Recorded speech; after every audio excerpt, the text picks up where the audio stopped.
On this podcast, you'll find interviews with high-performing, successful individuals in life sciences.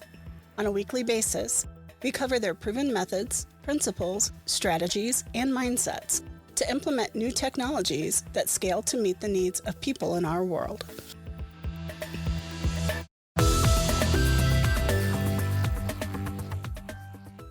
Welcome to the Life Science Success Podcast. For those of you who don't know me, my name is Don Davis. I'm a consultant in life sciences. I help companies manage complexity and increase performance. Just before we get into today's interview, I wanted to quickly mention that we have the organizational maturity assessment out on my website for organizations to go and take. The great thing about this survey is that it gives you a result in terms of how scalable your organization is. I'm actually working on a couple of different tools for companies right now that will also help to bring companies along in terms of their overall organizational maturity. So with that, I wanted to bring in our guest. Our guest is Bremer Louw. Bremer is the Vice President of Operations at Bioforum. He's he's been in the clinical research industry for 15 years and has extensive experience in data management and biostatistics programming. So with that, welcome. Thank you very much, Don. Thank you very much for having me. It's a pleasure to be here. Yeah, it's great to have you. So would you mind just taking a little bit of time and telling the listeners just a little bit about yourself? Sure. I'm from South Africa. I'm married. I've got two children, and I love playing golf. I'm not very good at golf, but I love playing golf. But more on the professional side, I've been in the clinical research industry for more than 16 years, and I'm a programmer at heart. When I was back in primary school, I had a paper route, saved up some money, and then in grade 8, I was fortunate enough to buy my first computer. I immediately started programming right through high school and then went to study programming at university. And then after university, my first job as a programmer was in the clinical research industry. So, a programmer at heart, if I can say that. Yes, I mean, that's great. And I mean, thank you so much for doing this interview. I mean, for anybody that's here in the US, it's getting to be dinner time. But for you, it's 11 p.m. at night. And so, quite late for you as well. So thank you for doing this with me. I appreciate it. You're more than welcome. It's great to be here. So what made you want to be in the life sciences field? So when I was studying, I always envisioned myself being a software engineer or software developer, writing software, user interfaces, databases in the back end, and everything in between. And I never envisioned myself in the clinical research industry. But towards the end of my studies, I had some friends who worked in the clinical research industry, and I contacted them and said, tell me a bit more about what you actually do and what is happening in that industry. And they explained to me that it's more about the data. It's not that much about user interfaces and the technical side of software engineering, but it's more about the data. And that piqued my interest a lot about, I was always interested in what's the relationships between different types of data? How do you visualize data to gain more insights? How can you make data more valuable? And that kind of piqued my interest. And I think as a bonus or as the final camel that, or a piece of straw that broke the camel's back was the fact that you can make a contribution to people's health and contribute to an industry where you can actually, even though you're just a small part of a very big industry, you can help getting treatments to patients. I think that was just the final nail in the coffin to get, and that's why I was very interested to join the industry. Yeah, it's very interesting. Yeah, and I mean, the clinical pipelines are, a massive amount of the industry, and just having the ability to, as you said, just both gather data as well as visualize it, is important pretty much everywhere in the industry as well. And I mean, I've just seen this part of our space just continue to grow, right? I mean, we see now there's a lot more with machine learning and then AI and things like that as well, that certainly have woven their way into the picture now, and not just, visualizing the data or trying to, better understand it. Yes, and I do think we've only seen the start of the movie at the moment when it comes to AI and machine learning. I think in the coming 3 to 5 years, we're going to see a lot of developments and progress in the way we implement it to be more efficient and get better insights. Yeah, and then early in your career, you were a programmer and a biostatistician. What lessons did you take from your early career experiences that help you now?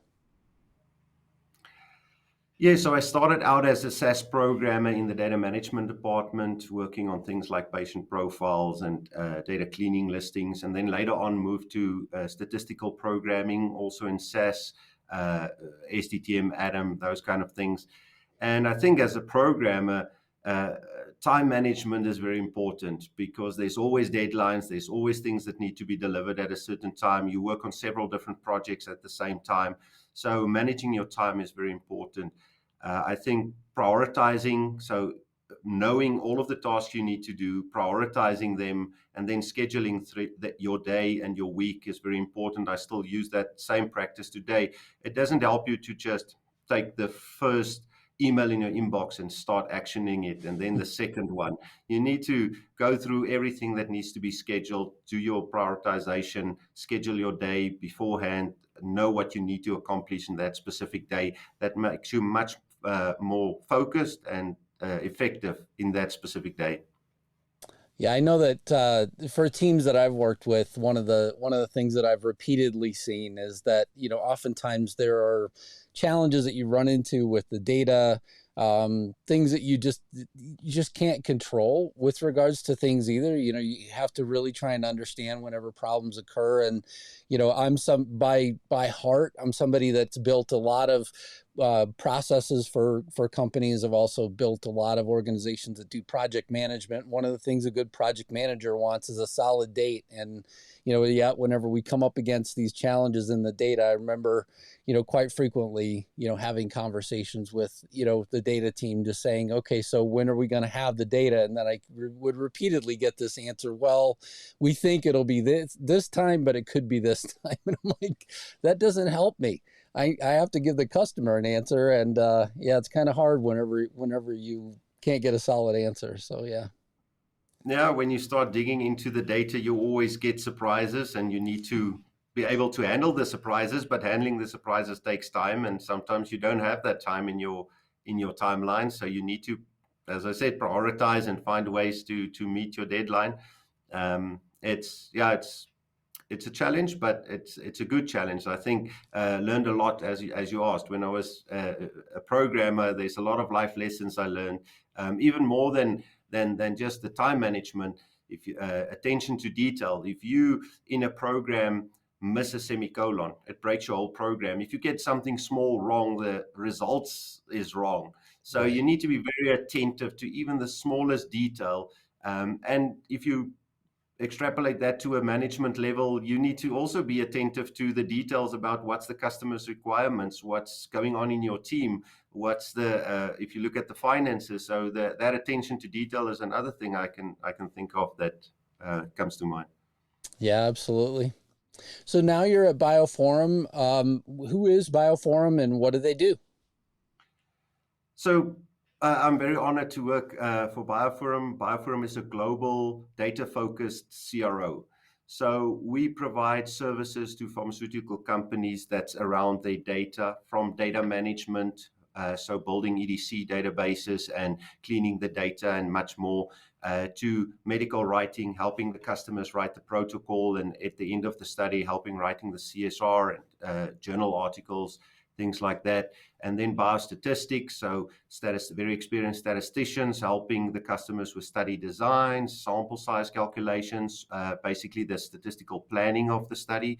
Then right through, we have a statistical programming team who can program all of the analysis that's needed, and then also your submission packages, the data that needs to go to the FDA. And so basically an end-to-end data services one-stop shop. And you're in South Africa, but the is Bioform global? Yes, we've got four offices globally: South Africa, United States, Israel, and Australia. Oh, very good. And then you previously worked for IQVIA for around 13 years. And then now you're at Bioforum for about 4, according to LinkedIn. And I've said this before on the podcast. I oftentimes find that their dates are slightly either ahead or behind of where people are. But so what are the major differences in these companies? So I want to start off by saying I loved working for both companies, learned a lot, very knowledgeable colleagues. I think you learn most from your colleagues and more experienced people than you. So it was a great pleasure working for both companies. On the differences side, I think the Bioforum is a mid-sized CRO, so it's smaller. So I think the culture is a bit different. It's not so big, so the bigger the organization becomes, I think the culture change a bit from the employee perspective. From a business perspective, I think our customers is maybe a bit more diverse as a smaller mid-sized CRO. We are from academia. We work with academia, with smaller biotechs, up to the big pharma, and all of our customers have different requirements. So from the small the academia, they are maybe very they have a very small budget, so they're very cost sensitive, where your big pharma have a different focus area where they are more focused on standardization and making sure everything is delivered on time, and they've got a different focus. So having this big diverse set of customers, I think is a bit different. But with that said, in a bigger organization, it can be the same, but from what I experienced at IQVIA, wasn't that diverse in the team that I was working in at that moment. Yeah, just, I mean, I guess if I were to summarize what I heard you say, sounds to me like Bioform's a bit more, it's smaller, yet more nimble, with a difference in culture than what you saw at IQVIA. Both good organizations, just not, not exactly directly the same. Whenever I think of IQVIA, I mean, everywhere I turn in life sciences, I feel like they're everywhere, like some other vendors. I mean, the same exact way that they've just acquired so many companies throughout time, that they're just so big that every time you turn left or right, you seem to run into somebody else that's doing something with, especially IQVIA. And then with Bioforum, it's, just not as popular of a name, for me outside of, the CRO space. So, for sure, I've heard of Bioforum, inside the CRO space. Yes, no, for sure. It goes both ways. The bigger the organization, the more people will know of it, but also the more. I always said that at IQVIA, if you want something done, there's somebody who has already done it. It doesn't matter where you can find it. But I do want to get back to you mentioned nimble. I think that's a good way to describe Bioforum. I think we are very attentive to our customer needs because we have such a wide variety of different types of customers, and making sure we meet their exact needs and not enforce our way of doing things on them.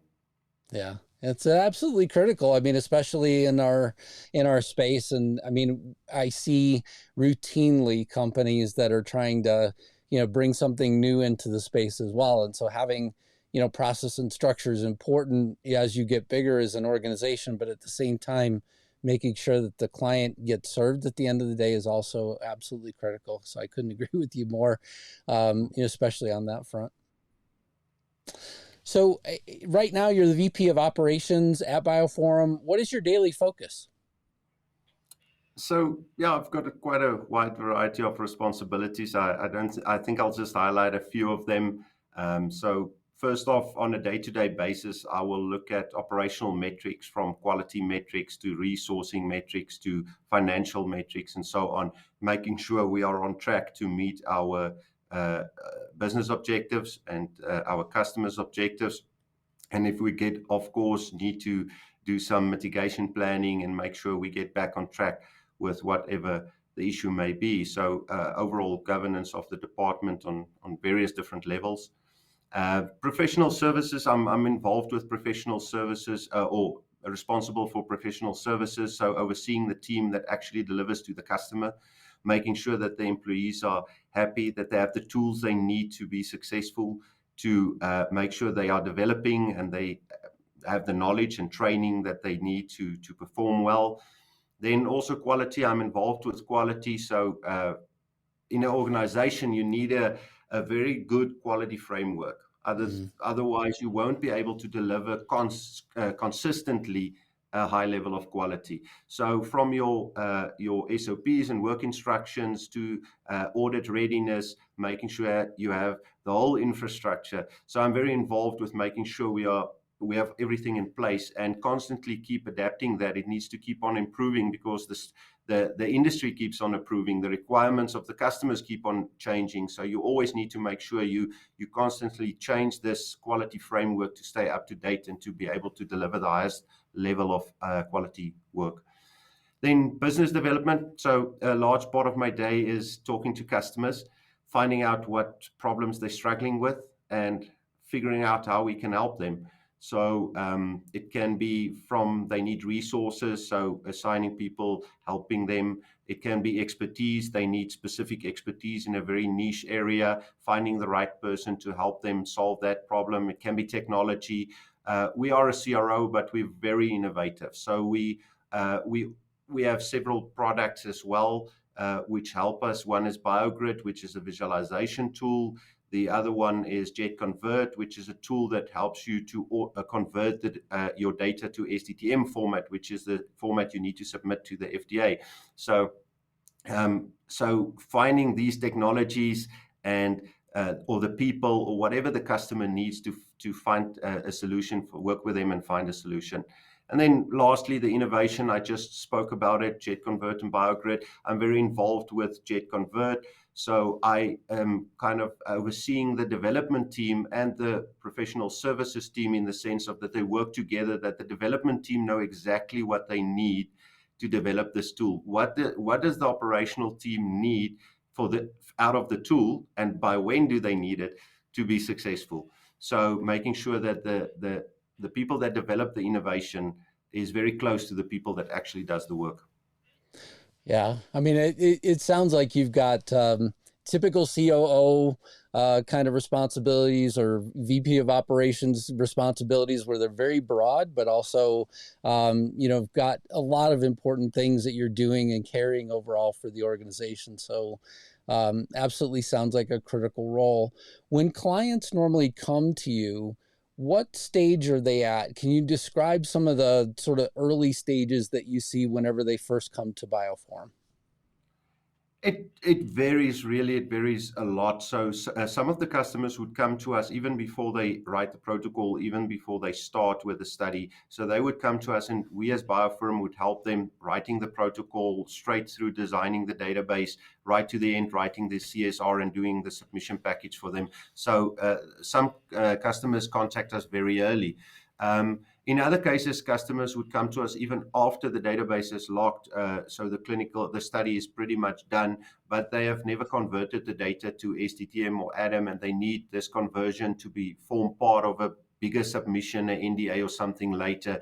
So, and then we only do that part for them. So we are very flexible in actually just addressing what the customer needs. So there's no typical time point at when they contact us. Some of them before the study, and we do the whole study, some of them even after the study or during the study, just for visualizations or just for medical writing for a journal article or something. So we're very adaptive to plug and play in with the customer on what exactly they need. Doesn't matter how small or how big the requirements are. Great. And then one other question that's related to that, because you mentioned going all the way from academic through large companies and working with all of them in the industry. The other question is, do you work with both drug and diagnostic companies or only one or the other? So medical devices and drug companies, we work with both. Yep. We have experience in both. So yes, we do work with both of them. Okay. That's really helpful. Just in case anybody's listening, I wanted to, make sure that those questions are answered, because I'm sure, it could come up, for anybody that's listening. So there are three questions that I like to ask every guest. What inspires you? Building something. So through my career, I've built several teams from the ground up. I've been involved with innovations and software development, building a solution for a customer, a very complex solution to address a problem. So building anything motivates me a lot. It's a challenge. It's a challenge that gets me up in the morning, having to think about it with rigor and figuring it out. And then a lot of satisfaction at the end when you get the prize, when everything is done and you feel, yes, I've done a success. We've all worked together and we've accomplished this task that at the start might have been frightening or seeming insurmountable. In the end, we got it done. Facing a challenge and building something where there was nothing before. Yeah.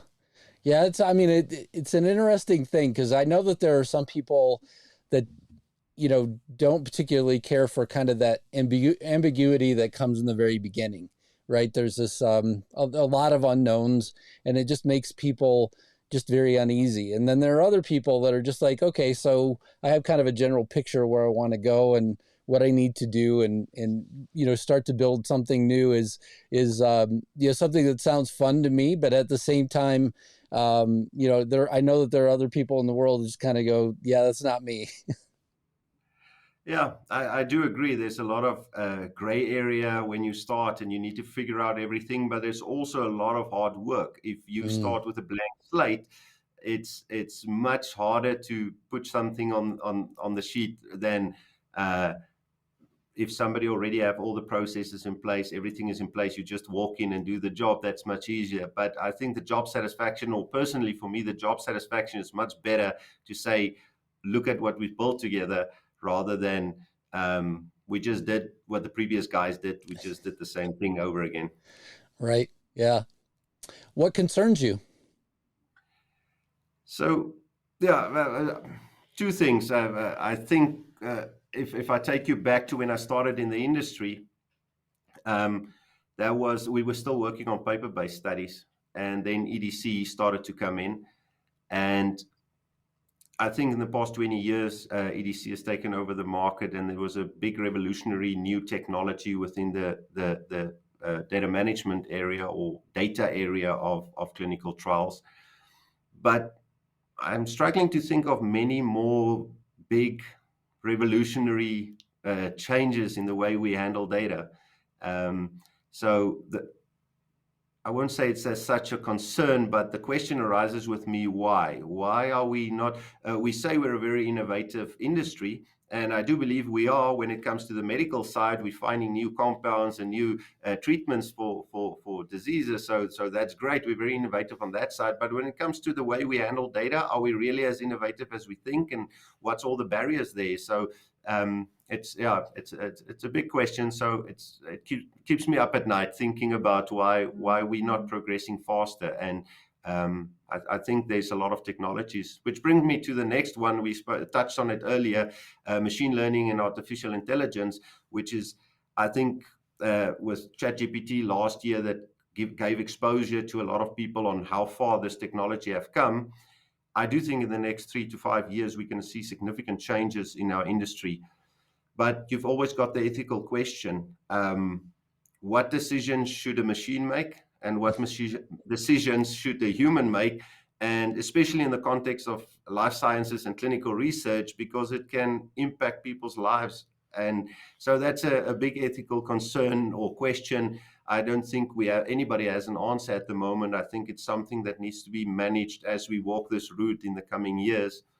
And the other question related to that is the regulatory question: is the regulatory bodies agile enough to adopt this new technology or accept this new technology to be used in clinical trials, and to what level? That's a big open-ended question that we'll see as it progresses through the coming years. Yeah, it's extremely interesting to see how far ChatGPT has come, just in general, and how just a few, I would say, structured prompts can generate something that, you just kind of sit back and go, wow, I can't believe it came up with that. But, to me, it is interesting from that standpoint. On the AI side, I also would say, So Dusty Majumdar has been on the podcast a few times, and we've talked about explainable AI and the importance of, at least in healthcare, understanding how the AI sort of arrived at its main decision as well, that not just trusting the machine, but, just making it more or less explain, how did you arrive at this solution as well? Because in some cases, it actually could be providing a wrong answer, which is an interesting thing to go back to ChatGPT for a second, because you could say, write a story, and in the story, it will mix actual facts with things that are not real facts. And if you're not sort of aware enough to go, well, wait a minute, is that a real fact, or did it just make something up?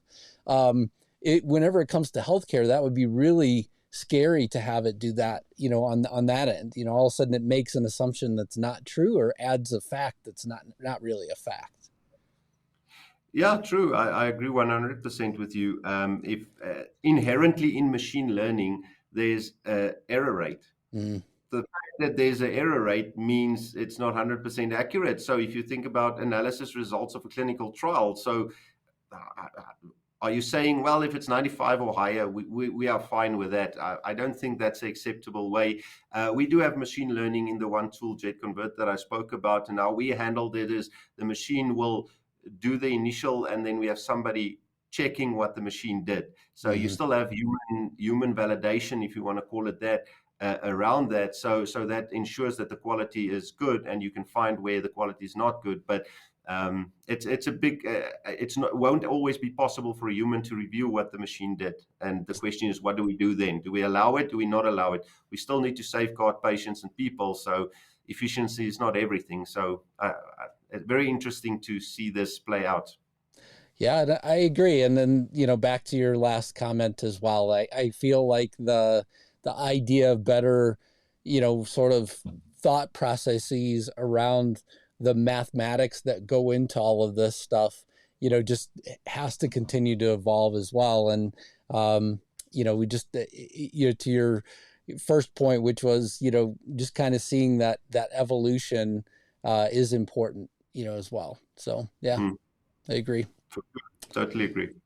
Last question. What excites you? Finding a solution to a very complex problem. So it doesn't matter what that is. It can be something personal or at home. It can be something in my job. I think it's something to do with being a programmer, problem solving, getting that satisfaction after you've figured out something and you feel, okay, I've done it.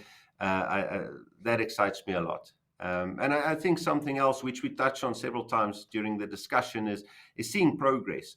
So even if it's personal growth or professional growth, or as an organization growing and learning as an organization, and in the industry, how we as an industry move forward, you don't move forward by leaps and bounds every quarter. It is a step-by-step, personally and then as an industry. So seeing this progress and looking back at where I started, what the industry looked like when I started versus what it looks like today, and the progress that's been made, and knowing I was a small part of that progress, that excites me a lot. Yeah, so I mean, I oftentimes reflect on this, but I don't normally say it, to people either. The main eureka moment that I remember in my life was I was taking an electronics class between my sophomore and junior year in high school. And so, essentially what would that be, 10th and 11th year of school in the US. And I remember I just was not understanding the math that goes along with the electronics exams that we had. And it was late at night, 10:30 or so. And all of a sudden, just as I was starting to relax, that was the first time that something clicked in my head where I went, wait a minute, I understand exactly what we're trying to do now. I woke up and, could work the problems for the test the next day, which it was a great thing for me. But whenever I reflect now, I think about the fact that to make it all those years in school without one of those moments up till that point, it was pretty scary as well. You would think that they would be happening all along the way, but it is so important to have that feeling of growth, and then having, things just kind of fall in place as well. Those eureka moments are important.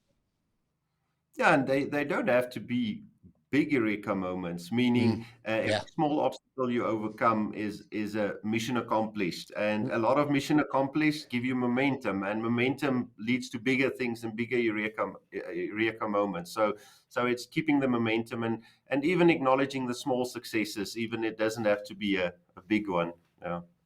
Completely agree. Well, Bremer, thank you so much for being here. Thank you so much for sharing with us about Bioform and what you do on a daily basis as a VP of operations. So I greatly appreciate you being on the podcast. Thank you very much, Don. The honor is all mine. It was a great pleasure. Thank you for listening to Life Science Success. For complete details about this podcast, including show notes, how to get in touch with guests, and more episodes, please visit www.lifesciencesuccess.com. If there's someone you'd like for us to invite to the show as a guest, please let me know by sending me a message at the podcast website. Please click subscribe on your favorite podcast app, share the podcast, or tell a friend about it. And last but not least, rate the podcast. Thank you again.